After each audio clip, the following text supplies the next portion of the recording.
Kurt Cobain didn't kill metal, neither did grunge. We have to remember the talent and total stranglehold Cobain had on society. He wasn't big and tough like metal dudes, but he had society on his size. Like the Heath Ledger Joker of the early 90s. In the 90s, metal was on a crash course. Nobody would take Axl Rose serious, the Metallica Black Album wasn't edgy enough, Slayer and Iron Maiden were overplayed and dusty. Nirvana of the inception of the beginning of the 90s was seen as a breath of fresh air. New and real life. You could smell the smoky cigarette-filled high school bathrooms. Grunge. It was either grunge from the streets of Twin Peaks or heavy metal, death metal that was rising from the swamps of Florida or black metal from the glaciers of Europe. That type of metal was frowned upon and MTV would have got cancelled for not being commercial enough. Nirvana started in 1987, Bleach came out of Sub Pop in 1989. Much like Green Day's soon-to-be-heard pop-punk, companies knew this sound. Nirvana, grunge was the sound of the new youth. It was like discovering Pink Floyd for a new generation. Music that made you think of feminist, class wars, drugs, and overdosing. 80s glam metal was flashy and sugar-toasted cereal that you can munch down while watching Saturday morning cartoons with dragons, demons, go-go bars, and warrior queens.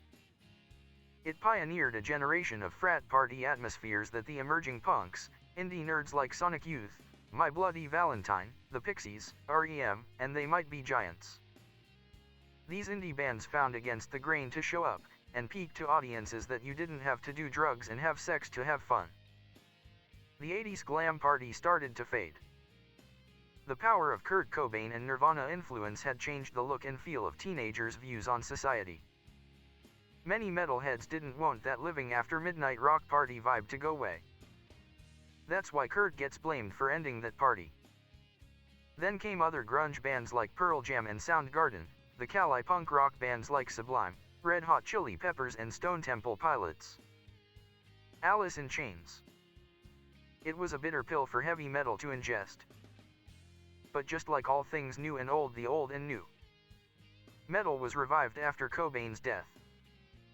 The truth is, metal never died, it was just swept under a rug, till all the dust mites, parasites, slugs, and filth banded together till it was ready to blast back.